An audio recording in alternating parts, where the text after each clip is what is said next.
Bonjour tout le monde. On va faire une petite révision sur le vocabulaire. Chúng ta sẽ làm một cái bài ôn tập nhỏ về phần từ vựng. Première partie, les animaux. Phần thứ nhất, các con vật. Les animaux. Les animaux. Les animaux. Les animaux. Bài tập của chúng ta là có một cái từ vựng và có 3 hình A, B, C.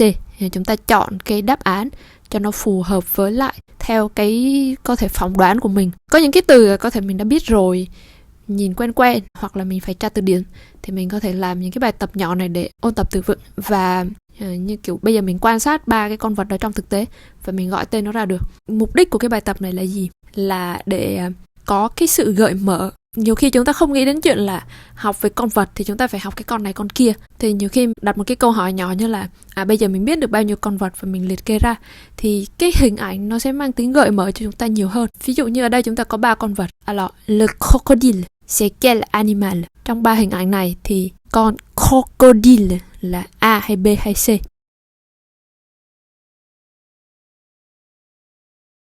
Alors, la réponse, le crocodile, l'éléphant, le corbeau. Le crocodile, l'éléphant, le corbeau. Le crocodile, l'éléphant, le corbeau. Ensuite, on a le verbe manger. Manger. Chúng ta có đây là động từ manger. Manger, cho thức ăn vào miệng nhai, nuốt, ăn. Manger là ăn. Và chúng ta phải lưu ý rằng là khi mà mình nói động từ thì hầu hết là động từ mình sẽ mô tả ra cụ thể thành động tác. Tiếng Pháp mình sẽ không nói là ăn sáng, ăn trưa, ăn tối bằng cách ghép cái chữ ăn với chữ sáng. Và nhiều khi mình cũng không dùng cái câu là tôi ăn bữa sáng. Đó là những cái điểm nhỏ mà nó sẽ làm cho cái diễn đạt của chúng ta đúng, hoặc là cái diễn đạt của mình nó sẽ trở nên buồn cười. Thời trang thì cũng có nghĩa là quần áo. Nhưng mà ví dụ như đối với người Việt mình nói là tôi là người yêu thời trang, thì nó sẽ hay hơn là tôi là người yêu quần áo. Ví dụ hỏi là đi đám cưới thì mặc quần áo gì đây cho nó phù hợp. Nhưng chúng ta sẽ không nói là đi đám cưới thì mặc thời trang gì. Từ một cái cách hiểu về cơ bản, sơ lược, cho đến cái cách dùng được vào một cái tình huống câu để nó tạo ra được cái nghĩa hiểu rõ ràng, hợp lý. Nếu người nước ngoài mà họ nói tôi thích quần áo và tôi đi học thì tôi luôn luôn chọn một cái thời trang phù hợp, chúng ta nghe là chúng ta thấy nó có cái bất hợp lý trong việc dùng từ và nó thấy buồn cười. Khi mà mình nói từ cái ngôn ngữ này sang ngôn ngữ kia là chúng ta cũng phải lưu ý những cái điểm khác biệt đó. Le crocodile, c'est-à-dire il. Alors, il mange quoi? Il mange les petits poissons. Donc, le crocodile, c'est-à-dire il. Troisième personne singulier. Donc, on supprime ER et on ajoute E. Chúng ta có là động từ manger là nhóm 1 đuôi ER. Đối với lại le crocodile là chủ ngữ. Ai ăn thì là cái con cá sấu này nó ăn. Và le crocodile là tức là ngôi thứ 3 số ít. Vậy thì chia động từ manger, động từ nhóm 1 đuôi ER ở ngôi thứ 3 số ít. Chúng ta sẽ bỏ cái đuôi ER của cái động từ nguyên mẫu và chúng ta thay bằng E. ER, on remplace par E et on ajoute le complément. Và bây giờ ăn cái gì? Il mange quoi? Nó ăn cái gì? Thì il mange les petits poissons. Nó ăn những con cá nhỏ. Con cá sấu ăn những con cá nhỏ. Và chúng ta có cấu trúc là chủ ngữ là ngôi thứ 3 số ít. Động từ ăn được chia ở ngôi thứ 3 số ít. Thêm vì động từ nhóm 1 đuôi ER, động từ bình thường. Và ăn cái gì thì thêm bổ ngữ đằng sau cho động từ. Và ăn những con cá nhỏ. Les petits poissons. Petit avec S, poisson avec S. Nhiều con cá nhỏ. Thế nên là les có S. Petit, nhiều con nhỏ chứ không phải một con nhỏ. Thế nên thêm S cho adjectif. Và poisson thêm S. Alors, cherchez l'oiseau A, B ou C. Các bạn hãy tìm con l'oiseau, xem thử là nó là hình A, hình B hay hình C. Chúng ta có một cách để làm cái bài tập này là mình có thể dùng thêm một cái app từ điển ở trên điện thoại. App từ điển Pháp Việt. L'oiseau.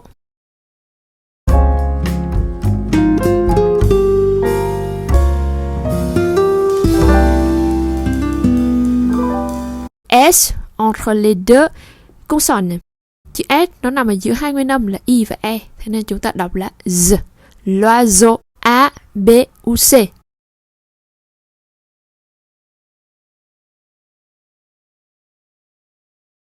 Bon, la réponse. L'oiseau, l'oiseau là con chim. Le poisson là con cá. Le chat là con mèo. Le poisson, l'oiseau et le chat. Le poisson. Nó có hai chữ S rồi, mình đọc lại chữ S bình thường được rồi. Le poisson, l'oiseau, vì có một chữ S nằm ở giữa hai nguyên âm. Le chat, âm CH này là âm sh, cong lưỡi. Le chat. Chúng ta dùng cái môi dưới phải hơi đẩy nhẹ cái cằm đằng trước một chút để ra được âm sh. Hơi cong cái môi đằng trước một chút. Le poisson là âm sờ thì thẳng lưỡi. Le poisson, poisson thì chúng ta đọc âm s ra. Le poisson, l'oiseau, le chat. Alors, verbe chanter. Chanter là ca hát, hay là con chim thì không hát ra được, nhưng mà con chim thì hót. Donc, chanter, cái âm thanh mà nó tạo ra được cái giai điệu. L'oiseau, troisième personne singulier. L'oiseau là con chim, một con chim. Con chim này ngôi thứ ba số ít. L'oiseau chante. Donc il chante le matin. Nó hót vào buổi sáng. L'oiseau chante le matin. Thì không phải chante quoi, chante le matin. Không phải hát cái gì, hát buổi sáng.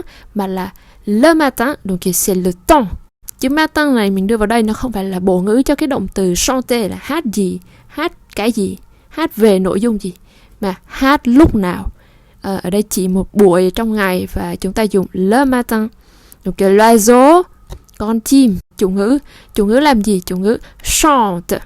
Verbe chanter, troisième personne singulier. Động từ chanter chia ngôi thứ ba số ít và bỏ er. On supprime le er et on ajoute le e. Chúng ta bỏ er và chúng ta thêm e. Et quand, vào lúc nào? Le matin. L'oiseau chante le matin. L'oiseau chante le matin. L'oiseau chante le matin. Alors cherchez la girafe. Girafe. La girafe. A, B ou C.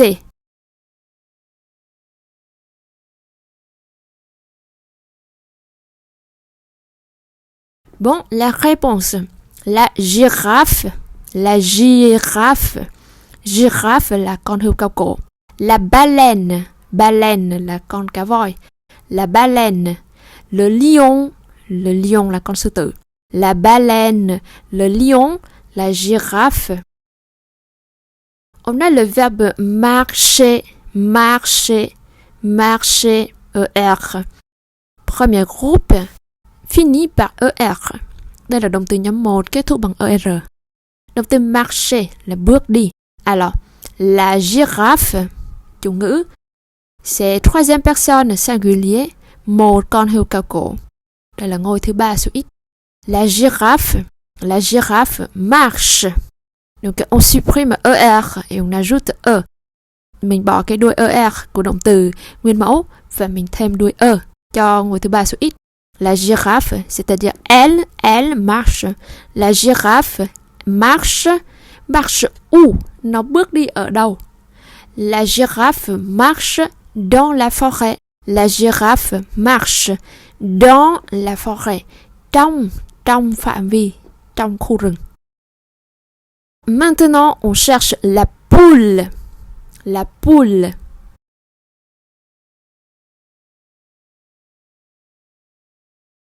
La poule. La poule, elle donne des œufs. Con gà nó cho trứng, gà mái. La poule, con gà mái. Alors, le chien Ian. Le chien, la poule. Chúng ta dùng cái môi dưới và môi dưới hơi thụt vào bên trong một chút so với môi trên. Như kiểu chúng ta hơi ấn nhẹ cái môi dưới vào một chút, bên trong một chút. Và để mình đọc poule. La poule. Le papillon, yoga, le papillon. Và khi mình đọc phần on thì hai cái má của chúng ta nó hóp lại. Thế nên là nhiều khi mình sẽ chưa quen, nên là mình đọc thành dông là mình phải lấy hai cái bàn tay mình ấn hai cái má vào cho nó thành yong. Cái miệng của mình nó như thành một cái khối hình trụ, chứ nó không có phải là một cái khoang miệng phồng ra như cái bong bóng. La poule, le chien, la poule, le papillon. On a le verbe donner, donne quelque chose. Chúng ta đem cho một cái gì đó. Donner là cho. Động từ nhóm 1, đuôi er, động từ bình thường. Và la poule, c'est-à-dire elle, con gà mái, elle, nó, giống cái. La poule, troisième personne singulier. Chủ ngữ này của chúng ta là ở số ít và người thứ ba. Donc on supprime le er dans l'infinitif et on ajoute e. Mình sẽ bỏ er ở trong động từ nguyên mẫu và mình thêm e. La poule donne. Alors elle donne quoi? Con gà trống nó sẽ cho chúng ta cái gì? Elle donne des œufs. Alors fais attention parce que on ne dit pas les œufs mais on dit les œufs. Các bạn lưu ý vì cái chỗ này nhiều khi người bản xứ họ nghe họ sẽ buồn cười vì nó số ít là nó đọc là œuf và số nhiều thì nó đọc là rất là ngoại lệ, chúng ta cẩn thận. La poule donne des œufs. Gà mái cho trứng, con gà nó cho trứng, con bò nó cho sữa, ví dụ như thế. La poule donne des œufs. Thì trứng ấy chúng ta có thể đếm được từng quả, nhiều quả trứng. La poule donne des œufs. La poule, âm L sau. La poule donne des œufs. Donne. Chúng ta lấy cái lưỡi một chút. La poule donne des œufs. Alors maintenant, cherche le canard. Le canard. A, B ou C?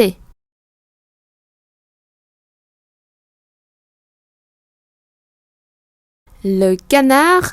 La grenouille. Grenouille. Ouille. Alors, ouille. Bị nhéo tai mà. Ouille đau quá. Nhưng mà bây giờ là ouille. La grenouille. Nouille. La grenouille. La tortue. Tortue. Le canard. La grenouille. La tortue. Le canard. La grenouille. La tortue. On a le verbe nager. Nager là bơi. Le canard nage sur l'eau. Le canard, troisième personne singulier. Nager, verbe premier groupe, finit par er. Et on a le canard nage. Il nage où? Il nage sur l'eau. Con vịt này nó bơi ở đâu? Nó bơi trên nước. Ta lưu ý rằng là nếu như mà nó bơi mà ví dụ như là thỉnh thoảng nó sẽ ngụp xuống, hay là như con cá nó bơi ấy, nhưng mà nó không có nổi lềnh bềnh trên mặt nước, như vậy thì đối với con cá thì chúng ta gọi là bơi trong nước. Thế nên là nếu mà là con cá thì nó sẽ là nage dans l'eau, nhưng con vịt thì nó nổi lên được, thành ra nó lại sur l'eau. Là chúng ta cẩn thận. Tiếng Pháp thì chúng ta sẽ nói là trên biển dưới nước, thì chúng ta nên để ý là khi nào nó nổi và khi nào nó chìm. Le canard nage sur l'eau. L'abeille, A, B ou C? L'abeille. Khi chúng ta học về âm cờ này, chúng ta học về us này, là chúng ta biết một vài chữ rồi.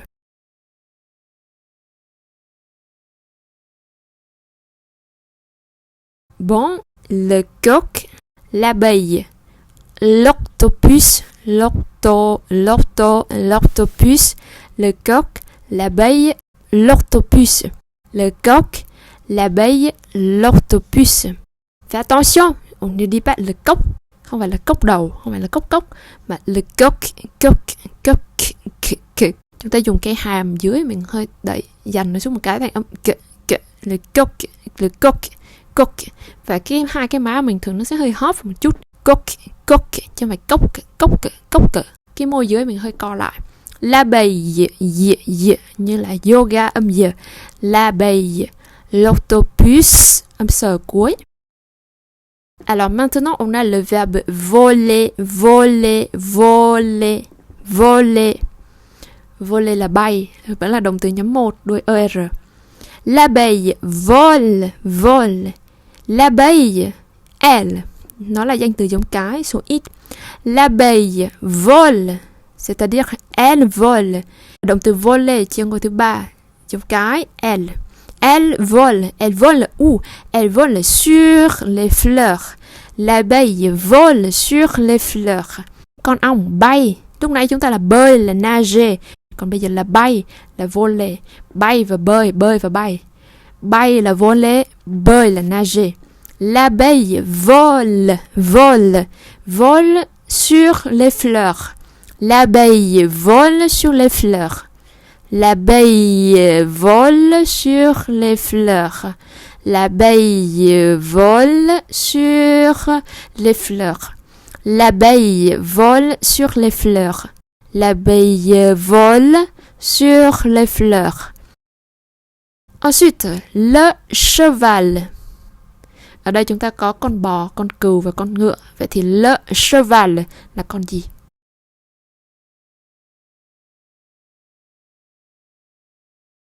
Bon, le cheval. Le cheval là con ngựa. La vache. Le mouton. Le cheval. La vache. La vache. Le mouton. Le mouton. Ton. Mình hơi co môi dưới vào. La vache. Le mouton. Le cheval. Chúng ta có âm sh, cong lưỡi. La vache. Le mouton. Le cheval. Verbe tourner. Tourner. Tour, tour, tour, tourner. Tourner là quay lại. Tourner, chứ không phải tourner, mà cũng không phải là tourner. Tour, tourner, tourner. Uok, uok, uok.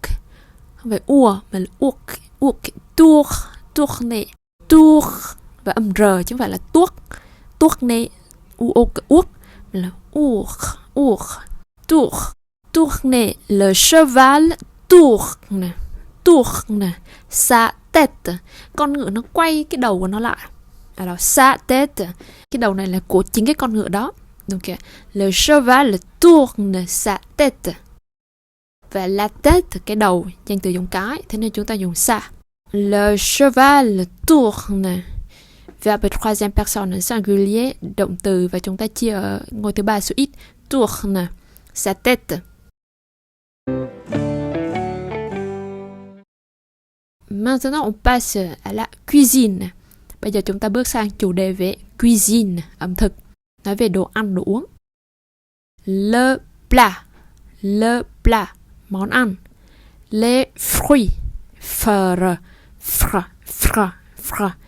Chúng ta lấy hơi là âm phở, nhưng mà chúng ta đọc thì đẩy cái lưỡi xuống để nó ra âm r. Les fruits. Le plat, les fruits. La pâtisserie. Chúng ta đọc nhanh thì chúng ta có thể đọc pâtisserie. Còn nếu mà chúng ta đọc bình thường là la pâtisserie, như sorry, bây giờ là âm serie. Và bây giờ serie. Thì nếu mà nhanh được thì chúng ta sẽ đọc là la pâtisserie. Còn nếu chúng ta đọc bình thường la pâtisserie, không ai bảo chúng ta đọc sai cả. Alors, la pâtisserie. Voilà, comme vous voulez. Sao cũng được. Trong bài người ta vẫn đọc cho mình rõ ra la pâtisserie. Còn mà khi mà trong thực tế thì người ta nhanh hơn một chút xíu, mà nhanh hơn nửa giây thì nó cũng không có nhiều sai khác lắm.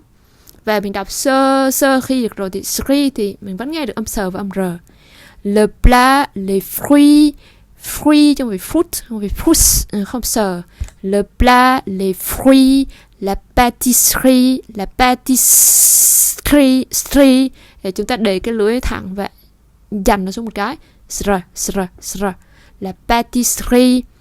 Còn nếu không thì la pâtisserie. La viande, thịt. La viande. Les légumes, les légumes. La recette, gr. Nếu mà chúng ta đọc mà biết nó bị thành âm g là chúng ta phải nuốt nước miếng để gr. nó phải có độ rung nhẹ nhẹ một chút thì nó mới đúng được, chứ không chúng ta đọc thành âm G thì sau chúng ta không phân biệt được G và R. La recette, set là công thức. Le plat, les fruits, trái cây. La pâtisserie là những cái món ngọt, món bánh.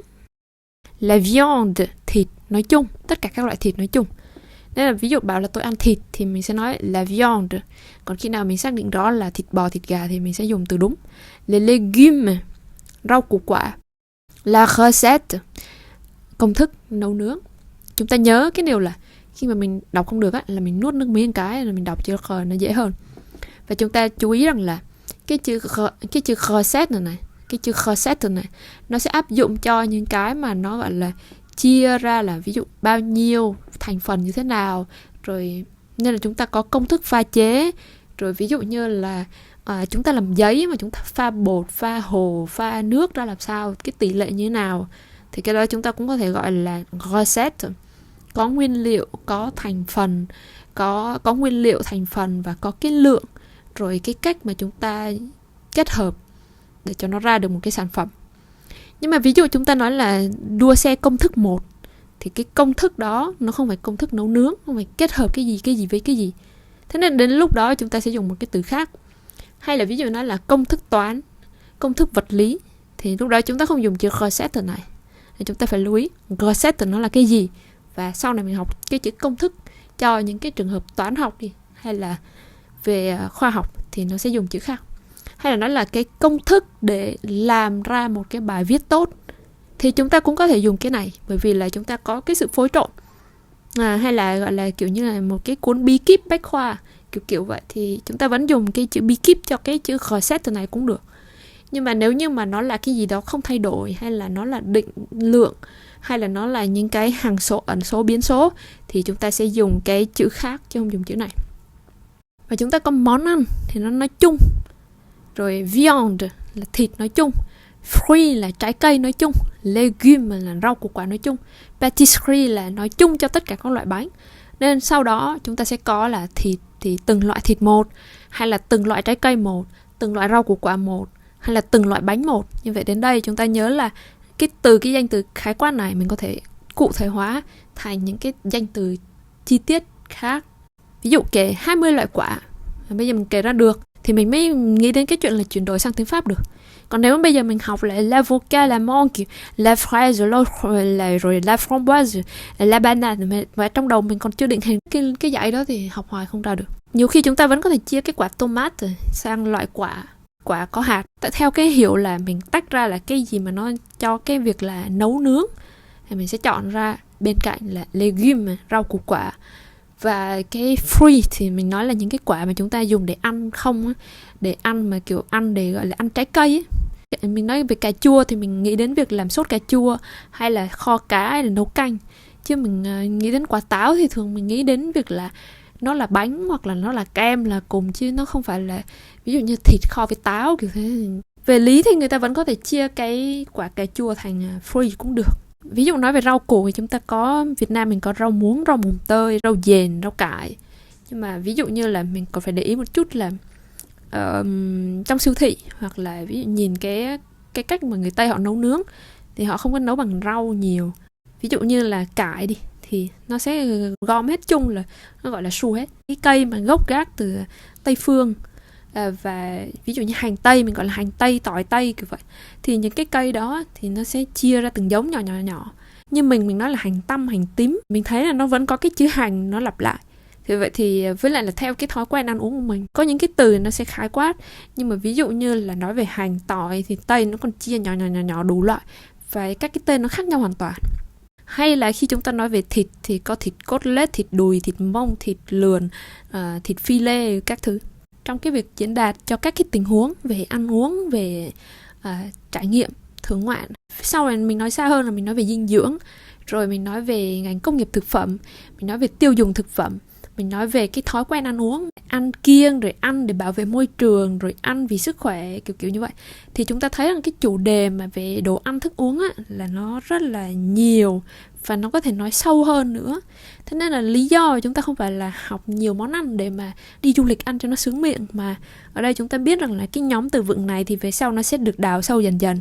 Thành ra là ngay từ đầu thì đây là một cái nhóm mà dễ tiếp cận, nên là mình hoàn toàn mình chủ động là học nhiều từ vựng hơn, thì sau này nó sẽ đỡ cái việc là mình không biết cách là để phát triển và bồi đắp cho cái lượng từ vựng về thực phẩm này như thế nào. Thì việc đầu tiên luôn luôn là chúng ta phải chia bảng, chúng ta liệt kê ra bằng tiếng Việt trước này. Chúng ta nghĩ trong đầu là như thế này, học từ vựng là giống như bây giờ mình nói với một người Pháp, bây giờ ông phải đi chợ cho tôi, và trong này tôi có những cái món này.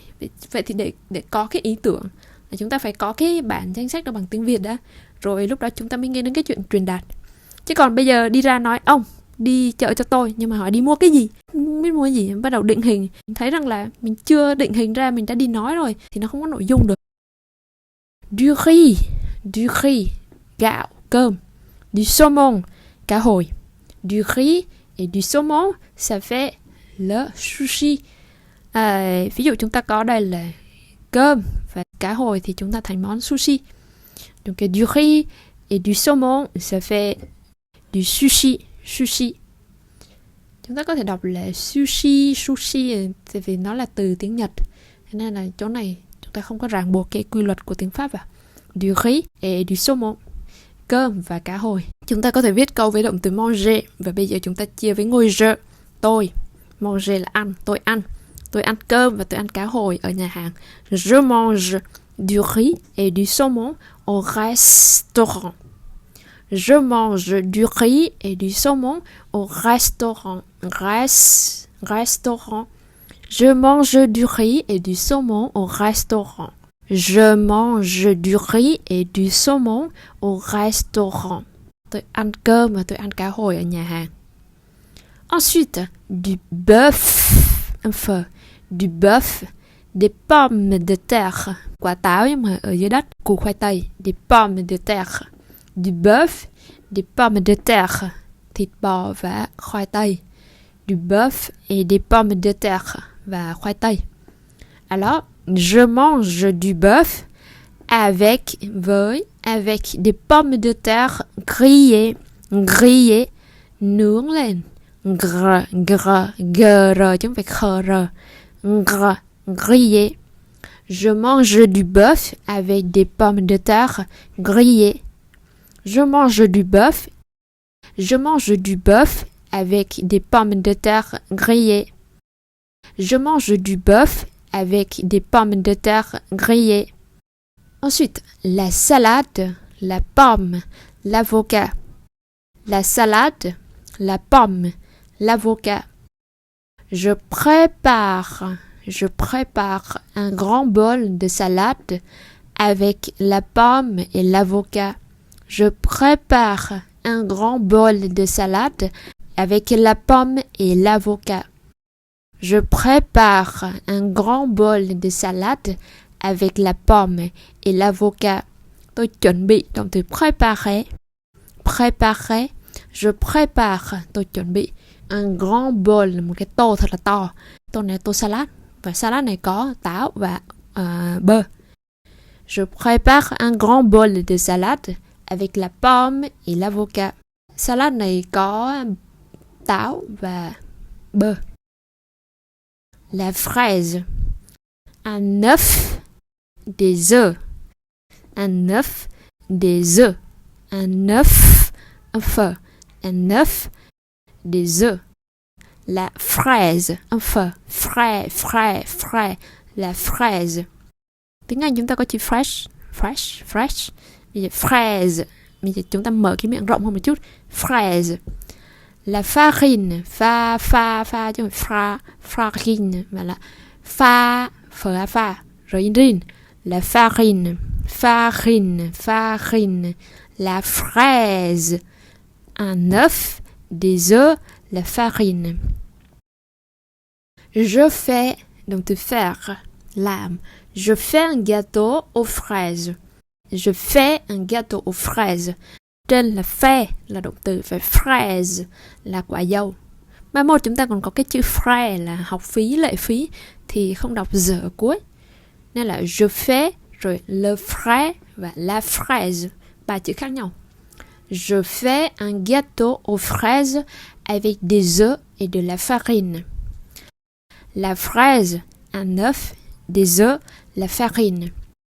Je fais un gâteau aux fraises avec des œufs et de la farine. Tôi làm một cái bánh dâu với trứng và bột mì. Ensuite, les céréales. Céréales. Du lait, du miel. Les céréales. Les céréales. Du lait, du miel. Les céréales, du lait, du miel. Je prends du lait avec les céréales. J'ajoute un peu de miel. Je prends du lait avec des céréales. J'ajoute un peu de miel. Je prends du lait avec les céréales. J'ajoute un peu de miel. Tôi lấy sữa với ngũ cốc và tôi thêm vào một chút mật ong. Je prends de lấy, j'ajoute, động từ ajouter và động từ prendre. Prendre là lấy. Mình có lấy đồ hay là dùng bữa hay là chọn một cái món nào đó, lấy cái món nào đó, ăn cái món nào đó thì đều dùng prendre được hết. Còn động từ ajouter là thêm vào. Je prends du lait avec les céréales. J'ajoute un peu de miel. Sữa và mật ong là chúng ta không có lượng chính xác. Mà cereal thì sao? Cereal là nó từng miếng. Về lý mà nói là hoàn toàn có thể đếm được. Du poulet rôti, món gà rôti, gà quay. Des petits pois, chúng ta gọi đậu Hà Lan. Des petits pois, pois là các cái loại đậu hạt. Và petits pois, đậu Hà Lan. Du poulet rôti et des petits pois. Je mange du poulet rôti et des petits pois. Tôi ăn gà rôti và tôi ăn đậu Hà Lan. Đậu thì mình ăn từng hạt được. Nhưng mà con gà mình không ăn hết nguyên con gà được. Mình ăn một phần con gà thôi. Je mange du poulet rôti et des petits pois. Ensuite, la carotte, la soupe, des champignons. Champignon là cây nấm. Chúng ta có người vô địch, nhà vô địch, chúng ta gọi là champignon. Vì chúng ta không có chữ G và chữ N. Donc les champignons et les champignons. Chúng ta đừng nhầm hai chữ đó. La carotte, la soupe, des champignons.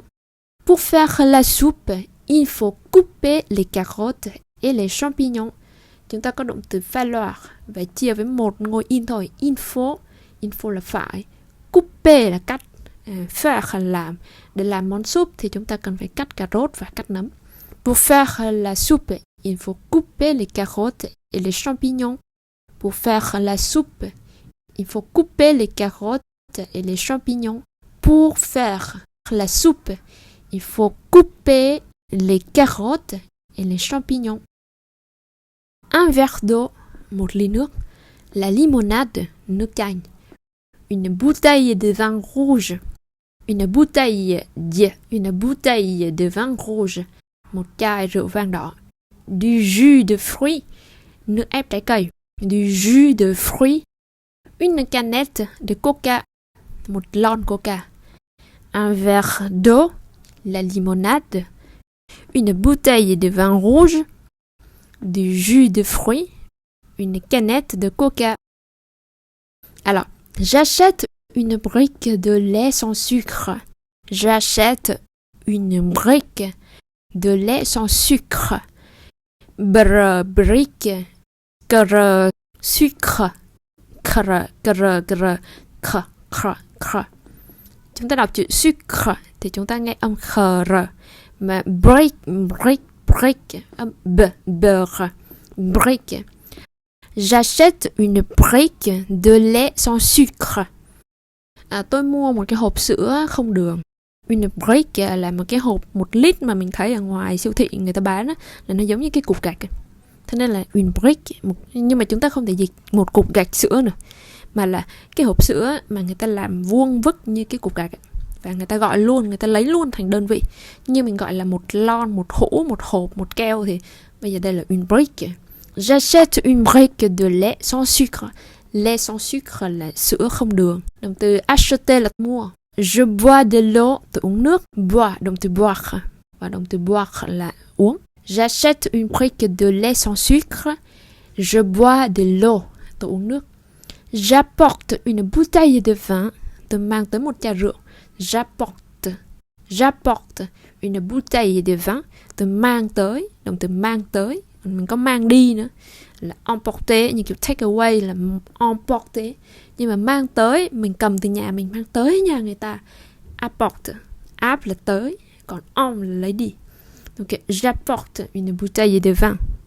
Je prends du jus d'orange. Je prends un jus d'orange là tôi lấy một cái ly nước. Thì khi mà chúng ta dùng ví dụ như một Coca, một Pepsi là chúng ta đang dùng là để chỉ một cái phần. Mình đổi bằng số lượng 1, 2 thì tức là tôi uống 1 ly nước cam, 2 ly nước cam kiểu vậy. Thì deux jus d'orange là 2 cốc nước cam. Je prends un jus d'orange. Tôi lấy một cốc nước cam ép. Je prends une canette de Coca. Tôi lấy một lon Coca. Une canette chứ không phải canette. Une canette de Coca. Une canette de Coca.